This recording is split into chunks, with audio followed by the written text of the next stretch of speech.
Hello, everyone. This is Ed Brenegar, and this is the Eddy Network, global conversations for local leadership.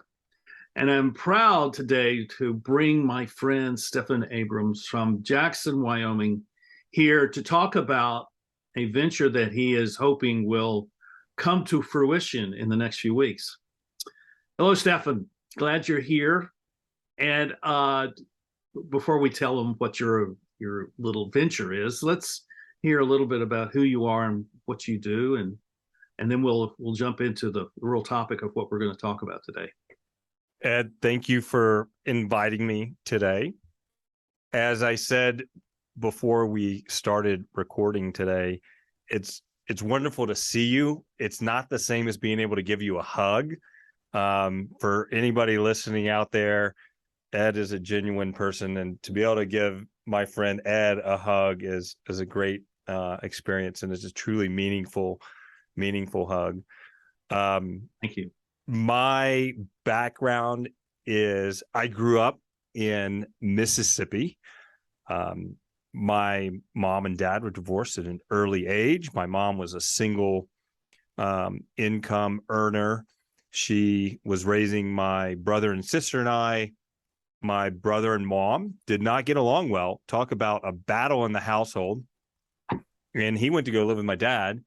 So then disconnect with a sibling, and my mom, we moved to New Orleans over a certain period, and she went back teaching.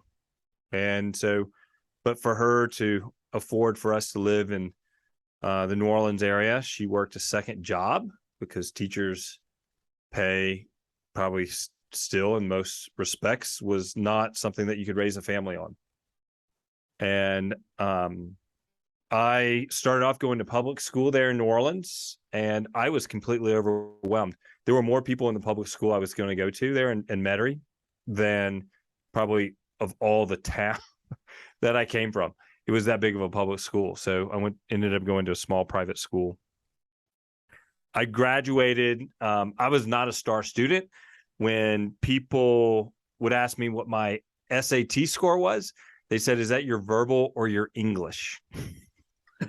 And I did go to college. I went to the university and I graduated. I graduated with honors because university learning it's a different type of learning, and it was more for my style of how I learn. And I graduated with honors from the university.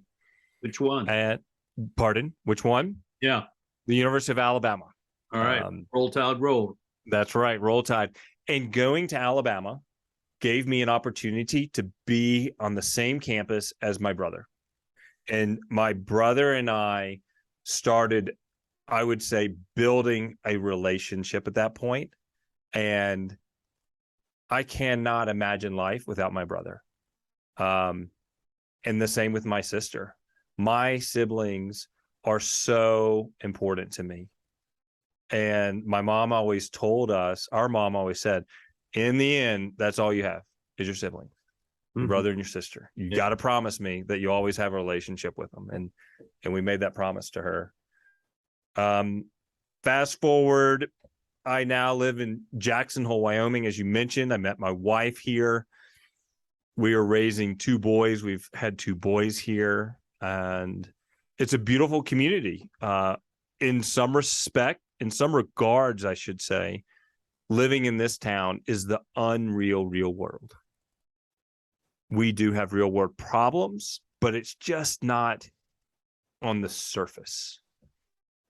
I have a podcast called The Jackson Hole Connection. I'm a business owner. I have a liquor store and part of the community on the Chamber of Commerce board, state association board member for other things. So I like being a part of the community. I was raised to know how to give back to my community, to be involved. But I also grew up in my grandfather's hardware store where people would just walk in to have a conversation. And that's why I do the podcast, is I learned about having connections with people. And we're losing a lot of having that connection in the conversation.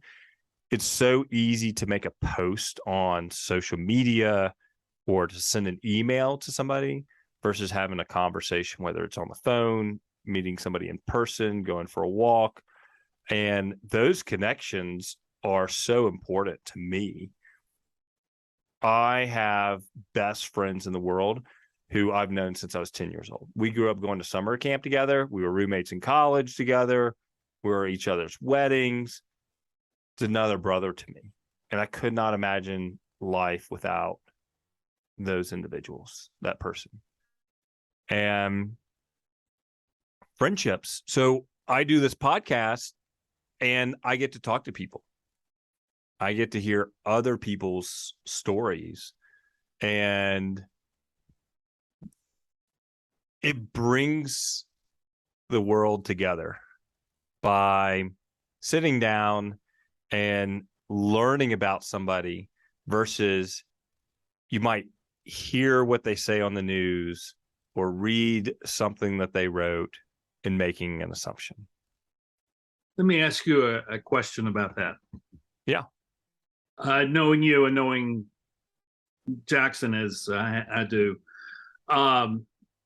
you have talked to hundreds of people on your podcast. I've been on twice. I was the third one, and I think I was the 100th. I think that's right. Like something pretty close. Yeah, pretty close. And it was great. I really enjoyed it, and I appreciated it.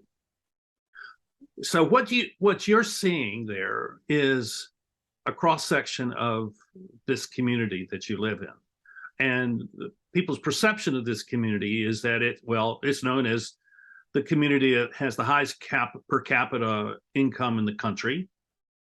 It's in one of the most beautiful places in the entire world. It's a tourist destination that is also a place where lots of people of tremendous wealth have purchased homes and are living there. And so here you are, having been there almost a quarter century, and you're hearing these stories and you're seeing these changes, and it leads you to want to do more than what you're doing. So what is it that you're seeking to do, and what is it that is the driver of this thing that you want to do? Thank you for asking. I am running for the school board to be a trustee on the Teton County, Wyoming school board. And education is important to me. As a younger individual, I struggled with reading. I never really connected with reading. I was told in school what to read. Now, as I became an adult, I showed the interest in wanting to read and listening to other people, what they were reading and why. It piqued my interest. I've always had a very curious mind. And so I started reading. And I've learned a lot in my more adult years about other societies, cultures, history. And think about learning and an education. Learning is the process. Education is what you have. That's the way I look at it. And the education, no matter what you have learned over time, that's something that you will always have that's yours. Nobody can ever take that away from you. I like that. That's really good. And wherever you are, you have your education. No matter what state of mind you're in or physical ability, you always have your education. And to me, that is so important. And our global community is changing so rapidly with what is thrown out at us.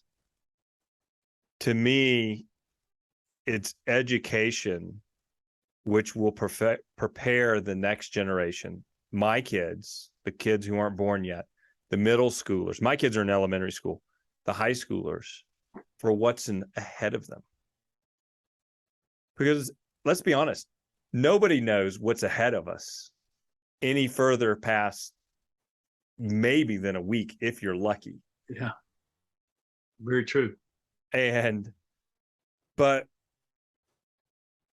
we as people, to have conversations with people that you agree with and disagree with, you can learn so much. You don't have to change your point of view to have a conversation with somebody you disagree with. And that person you disagree with can still be your friend. Because it's probably not one issue that should determine whether or not you can have a friendship, a connection, a network with a person. There's probably a lot more that you will find that you have in common with somebody than what you don't have in common with somebody.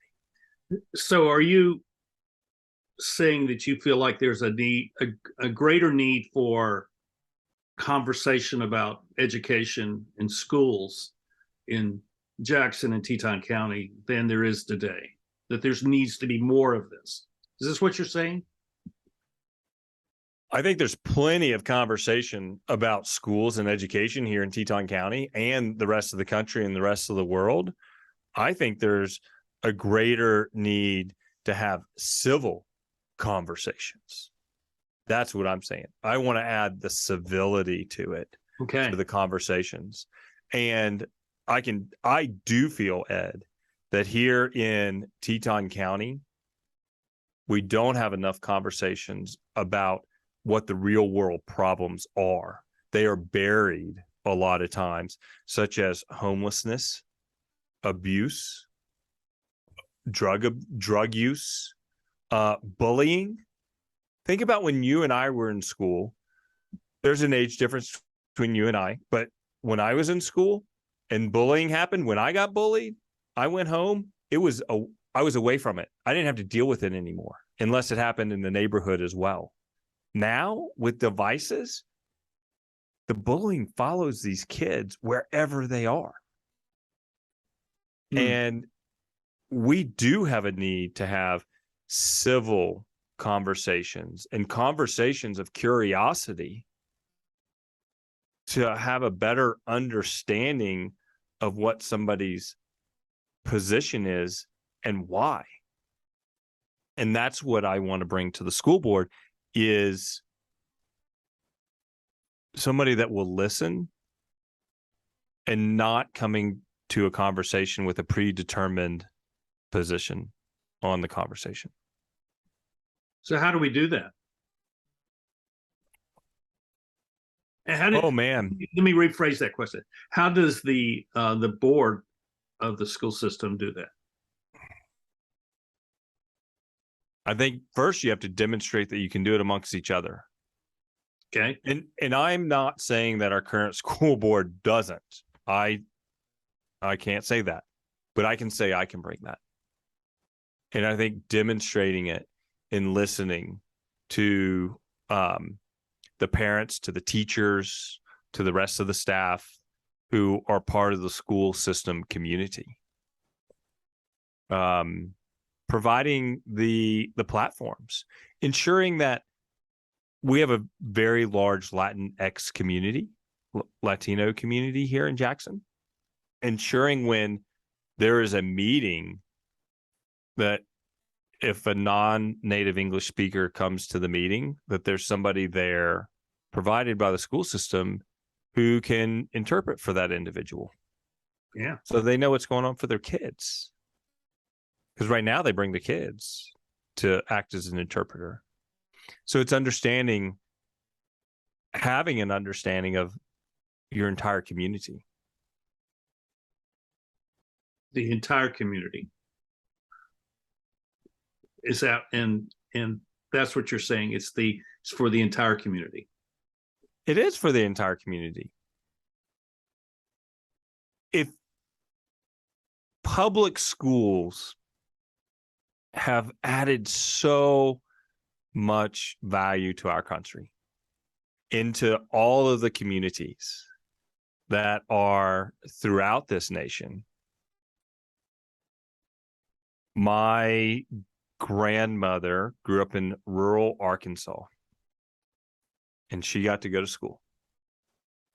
She received an education, and that was through public schools,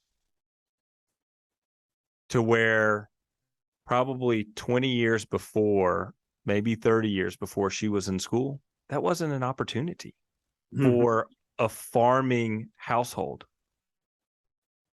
But her parents worked the farm and ensured that she and her sister went to school to ensure that they could read and write, or learn some French, or learn something about world history.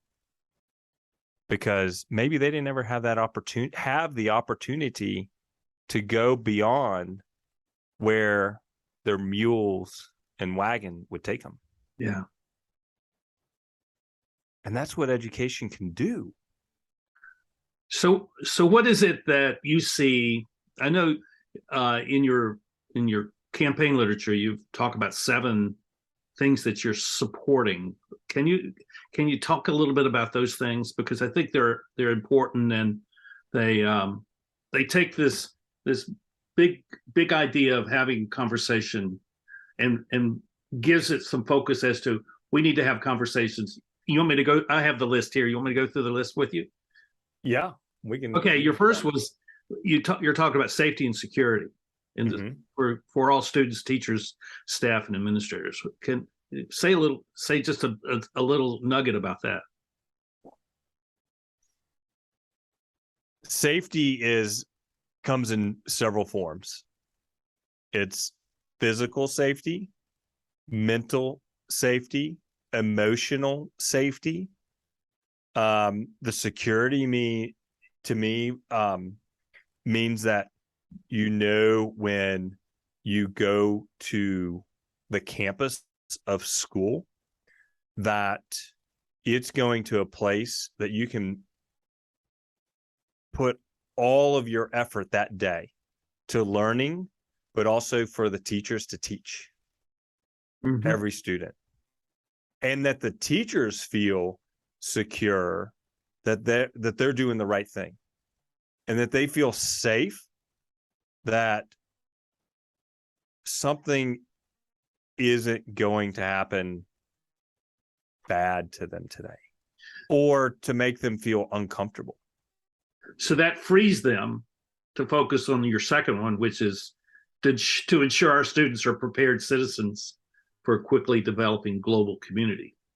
It does. Yes. There's commentary out there in the world about, we have to get back to the basics of reading, writing, arithmetic. Well, what do you not want to teach? To me, it's all important. Yeah. Running a business, Ed, I see people, how they don't know to show up on time to work, or they don't know how to count money, or you ask them to write a note and you can't read the note because they don't have the proper penmanship. But then it's also the critical thinking of what the sciences bring, the maths bring, the philosophies bring, what's in the books. And it is, kids need to know about technology. How do you have the creativity to build a new programming language of the future if you're not taught to think out of the box? Yeah. So in order for all that to happen, there's a financial responsibility, a fiduciary responsibility as a board to ensure that the school system can function at its highest level. How does that? How do you see yourself fitting into that aspect of the role of trustee?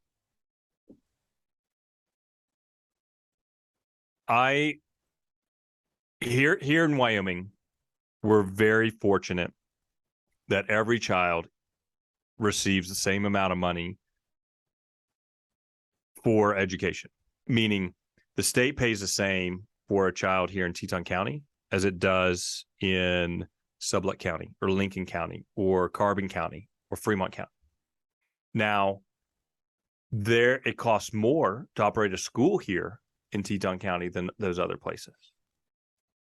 So as a school board member, one, what I will do is make sure that we're using our money wisely, but also that we're advocating at the state level to receive adjustments for funding our schools as well. And how can our community help fill in the gaps where needed as well? But ultimately, when the kids show up to school, they need to know that's going to be warm inside. You want the bus to pick your kids up. And ultimately, that's what it's about. So they can learn. And that if they are hungry, they have food in their bellies. Because has anybody ever tried to learn something when you're hungry? It's not possible. Makes it very tough. It's not impossible, but it doesn't make it easy. Yeah. What do you see? One of your things you want to support has to do with staff recruitment and retention. Mm-hmm. Kind of, what do you see as the type of person that the school system should be hiring to work in the variety of jobs that exist in the school system? A caring individual and someone who shows a genuine interest in shaping the next generation. Whether the person is a custodian or they work in the food service, they're a teacher, a para, a substitute, the school bus driver, they all interact with those students at all ages. Mm-hmm. And it's the people that genuinely care. And I feel as though that they do here in town. People do care. But it's ensuring that the staff ultimately knows that they're supported by the administration and that they're valued, and that parents can show their appreciation for these teachers. And when parents have an issue with what's going on in the classroom, they know the proper channels of how to handle it so the teachers can focus on educating versus acting as a mediator for something. And the parents understanding what the teachers can do and can't do in talking to the administration on that level. Because guess what? Not guess what, but here's the reality of it. If, as a parent, if I'm not allowing the teacher to manage their classroom the way that they are instructed and paid to do it, then I should be in there. If I think it's so cut and dry and so easy to do it, then I need to step up and do it. I know I'm not geared to be a teacher in the school system. I'm a teacher of adults in business. And those teachers, the chances of a teacher leaving their position in the first 5 years after college is higher than a teacher running a full career in a school system. That's scary. Yeah. The biggest cost for any business, whether it's school system, private business, public business, is rehiring somebody. So the more that we can retain our teachers, because we have housing, because we provide the right environment, the parents are supportive of the teachers, the greater opportunity we will have as a community to have a well-educated graduating class each year. I think you know that I'm on the board of a children's home here in North Carolina. Mm-hmm. And we had a big event this past Saturday, and I spent the day, and I spent the entire time as the board member talking to staff people and just going to them and saying, thank you for your service. Tell me what I need to know as a board member so that I can be a better board member to your program.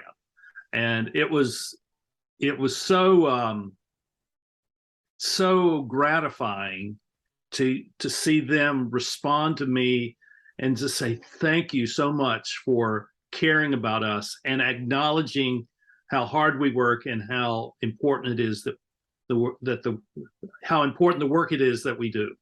So I think you're on that. You have that mindset there that your relationship as a board to the staff is not simply transactional or simply a business relationship. Mm-hmm. It's actually a community of support that you're offering to them, and I think that's I cannot emphasize that more than I have, because I think it's so important. Well said. And Ed, I am truly grateful for the people who step up to be a teacher. It is a thankless job at times. And it's also important for me as a parent to ensure that I teach my kids at home how to be gracious and grateful to the teachers at school, to their bus driver. Hey, boys, did you tell your bus driver good morning? When you get off the bus, did you tell him thank you? Have a nice day. And I think that's just mores. Is that the right word to use?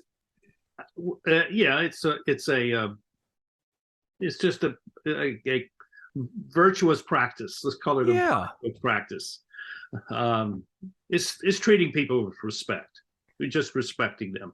Think about, you go to a coffee shop or you go to a bookstore, you can tell the person who is helping you through your experience, thank you for being here today. I appreciate you being here today. So there's one more piece in your 7 things that you're supporting, and that has to do with the relationship of the board to the school systems across the state, and particularly the state, how the state legislature functions in regard to education. So how does that, I don't know how that works. So kind of give me an idea of how that functions with your board. Well, the state legislatures determine how much is paid per student each year. And they'll make cost adjustments, but depending on what county is needs help because of higher costs or bigger need for something. Unfortunately, Teton County, because of the wealth that has moved here, is thought of in not the best graces at the state level. And we're all citizens of the state of Wyoming. We're all in it together. And I know that it's very important, because I've spoken to other board members about this, the current board members, how important it is to have a strong relationship with the state legislators, our local legislators, other community state legislators, so we continue to share with them what we are going through, because ultimately we're educating our citizens. They want us to send our graduates to the University of Wyoming and to be proud of the students who are graduating from our school. Unfortunately, politics get in the way of education, and at all levels, local, state, national, politics are in education, which is a shame. But we can still, I know that it is important, like I said, talking to other current school board members, that we have to maintain that relationship down in the state of Wyoming, in Cheyenne. And that's to ensure that we receive some cost adjustments, so we receive additional money to pay our teachers. So your thoughts about civil conversation is relevant in that context as well. Oh, you bet it is. Yeah. You bet it is. So I think it's appropriate for you to ask your constituents there for their votes. And I think if you have a pitch, I think you should give your pitch. I mean, we've been talking about that, but I think, I think it's probably one of the harder things that a candidate has to learn how to do, which is to say, I'd like you to vote for me. But Ed, it has been painfully hard to learn how to have a conversation with somebody about asking somebody point blank, may I have your vote? Can I rely on your vote on now, today, or when you go vote on November 8th? And you know what that tells me, Stephan, is that you're not a politician, that you're a citizen who wants to serve his community. That's the person I know. And I've known, as long as I've known you, that's the person that I know. And I think that's, I'm obviously biased here. So if I was still living in Jackson, I'd be voting for you. There would not be a question. But I think that's important that citizens who are not principally identifying themselves as political beings, but as citizens, as neighbors, as business owners, that they get involved in service to the community. So if you are elected, you will be making sacrifices that I think people should recognize and be grateful to every person who gets elected at every level of the local community, because no one's going to get wealthy off of being elected to this town council or to the county commission or to the school board or to the water board or to the tourist. I mean, these are all essentially volunteer positions, even if there's some marginal compensation for some of them. I don't know if there are or not, but I'm assuming there are for some. But I think that's important for people to recognize, and it makes the call to be civil with these elected officials even more important, I believe. I appreciate you pointing that out, because I can forget that at times as well, Ed, especially when we're thinking about what decisions the county commissioners are making or the town council is making. These are they get paid, but there's still a big sacrifice. But for the volunteer side of boards, for the lodging tax, for the conservation district, the airport board, or the school district board, those are volunteer positions. And it's about giving back to the community as a whole, understanding that when I'm elected, I'm not there just for myself. I'm there for the whole community. And there might be times when I have to pull back what my traditional views are on a topic and have to look at what other people are leaning towards. And I might need to vote for a topic in that direction because that's the direction the community wants to go. It's not to say that I'm giving up what my beliefs are, but I need to make sure everyone is represented. And what are those topics, Ed? I don't know, but I'm prepared to face them. That's why listening is so important. Listening. Yes, sir. And it's a mutual thing. There's mutuality to the listening. So not only do you listen, but the public needs to listen to the board. And I think that's part of why civility is so important, and it's so misplaced now. It's not. It's very difficult to achieve that because people have their causes and they have their opinions and they want their opinions to be heard. And in many cases, they don't want anyone else's opinion to be heard. So I think it's a great challenge. What you're doing is a great challenge, and and part of the purpose of this podcast is to is to introduce people who are doing the sort of things that you're doing, so that people elsewhere say, you know, I respect what he's doing, and maybe I can do that too.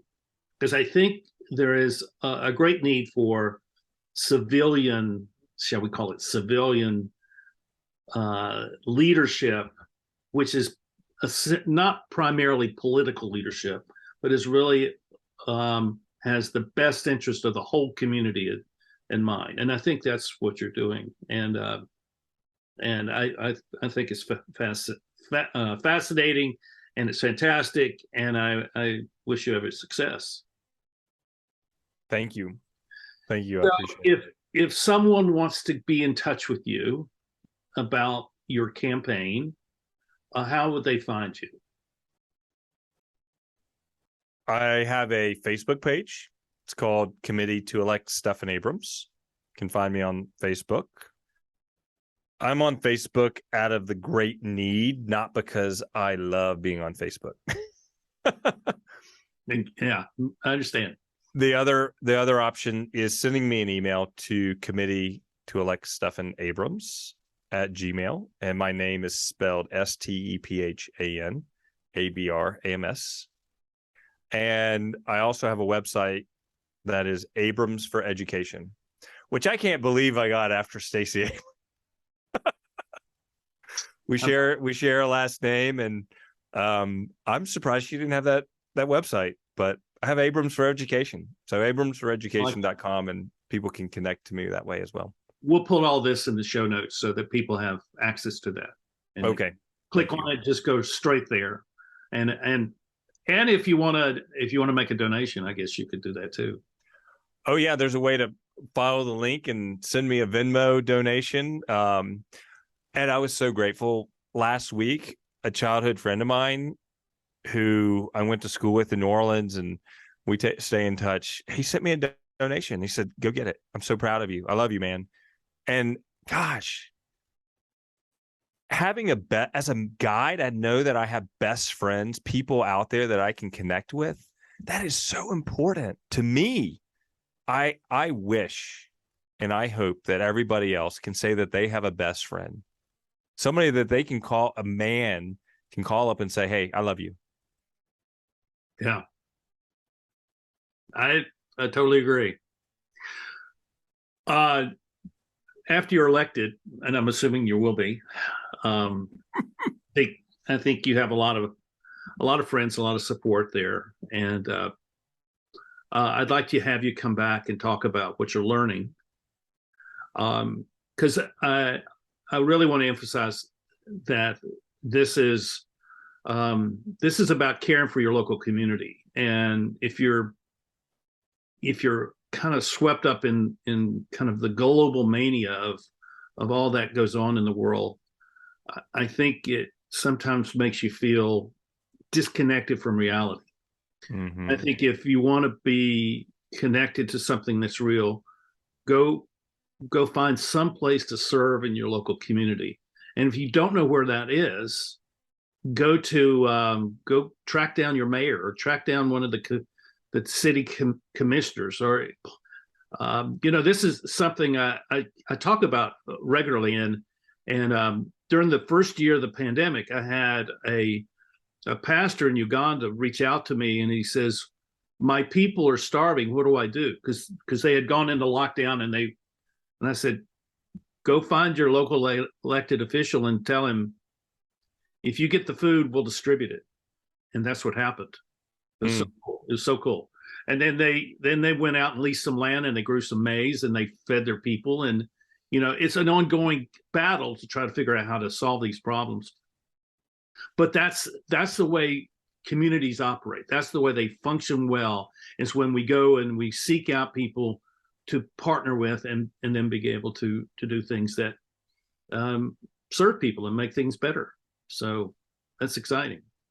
And I'm actually meeting with one of our town council people on Wednesday this week. So and he's going to do what I'm recommending to you all to do. He's going to tell me people he thinks I need to know. He's going to introduce me to them. So for everybody who's watching this, if you know someone that you think I should be interviewing here, I want you to reach out to me at ed@brenegar.com, and we will have a little conversation about who this person is, and then I will have you introduce the two of us together. So that's the way we build these networks. And this is a network that's going to grow around the world and be focused on taking care of our local communities wherever people are. And I'm excited. And Stephan is going to be one of these people that we're going to look to in 5 years and say, look at the great things that's happened in the school system in Jackson Hole and Teton County because of his service there. So thank you, my friend.